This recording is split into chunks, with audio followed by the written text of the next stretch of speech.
Assalamualaikum warahmatullahi wabarakatuh. Sebelumnya perkenalkan, nama saya Lili Suryani Abjul dengan NIM 131420064 dari kelas 6B Manajemen Pendidikan.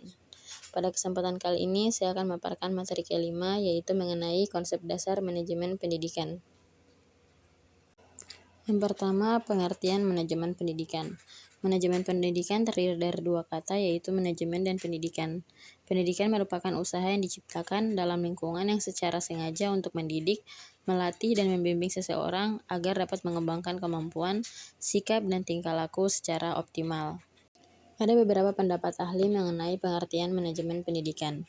Yang pertama ada menurut Purwanto yang mengatakan bahwa manajemen pendidikan adalah semua kegiatan sekolah dari yang meliputi usaha-usaha besar seperti mengenai pengarahan usaha-usaha besar, koordinasi, konsultasi, korespondensi, kontrol perlengkapan, dan seterusnya, sampai kepada usaha-usaha kecil dan sederhana seperti menjaga sekolah dan sebagainya.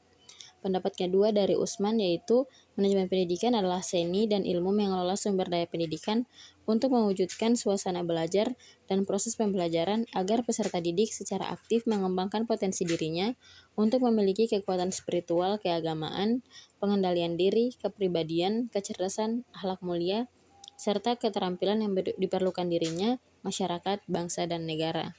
Yang ketiga, menurut Nawawi, manajemen pendidikan adalah ilmu terapan dalam bidang pendidikan yang merupakan rangkaian kegiatan atau keseluruhan proses pengendalian usaha kerjasama sejumlah orang untuk mencapai tujuan pendidikan secara berencana dan sistematis yang diselenggarakan di lingkungan tertentu, terutama lembaga pendidikan formal. Pembahasan selanjutnya mengenai kedudukan manajemen pendidikan dalam sistem pendidikan. Kedudukan manajemen pendidikan dalam sistem pendidikan adalah sebagai alat. Pendidikan merupakan suatu sistem yang mempunyai sejumlah komponen yang saling berhubungan antara satu dengan yang lain dalam menjalankan fungsi yang berbeda-beda. Dalam fungsinya yang berbeda terdapat satu tujuan bersama yang harus dicapai, yaitu tujuan pendidikan. Agar tujuan pendidikan itu tercapai, maka semua komponen itu harus, yang pertama, dapat menjalankan fungsinya secara efektif dan efisien. Yang kedua, bekerja sama antara komponen satu dan lainnya. Yang ketiga, manajemen pendidikan itu harus mampu mengelola seluruh komponen pendidikan tersebut dengan memperdayakan sesuai fungsinya masing-masing. Dan yang keempat, manajer pendidikan itu harus mampu membuat suatu komponen pendidikan menjadi satu kesatuan utuh, mendayagunakan segenap potensi untuk mencapai tujuan pendidikan secara optimal. Pembahasan yang ketiga yaitu mengenai tujuan manajemen pendidikan. Tujuan manajemen pendidikan adalah terwujudnya suasana belajar dan proses pembelajaran yang aktif, inovatif, kreatif, efektif, dan menyenangkan. Adapun beberapa tujuan manajemen pendidikan menurut Kurniadin dan Machali, yang pertama yaitu terwujudnya suasana belajar dan proses pembelajaran yang aktif, inovatif, kreatif, efektif, menyenangkan, atau yang disebut dengan PAIKEM.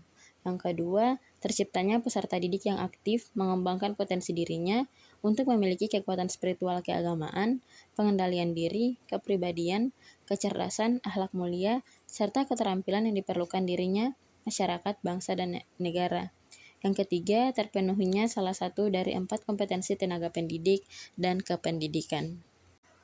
Mungkin itu saja yang dapat saya sampaikan. Lebih dan kurangnya saya mohon maaf. Wassalamualaikum warahmatullahi wabarakatuh.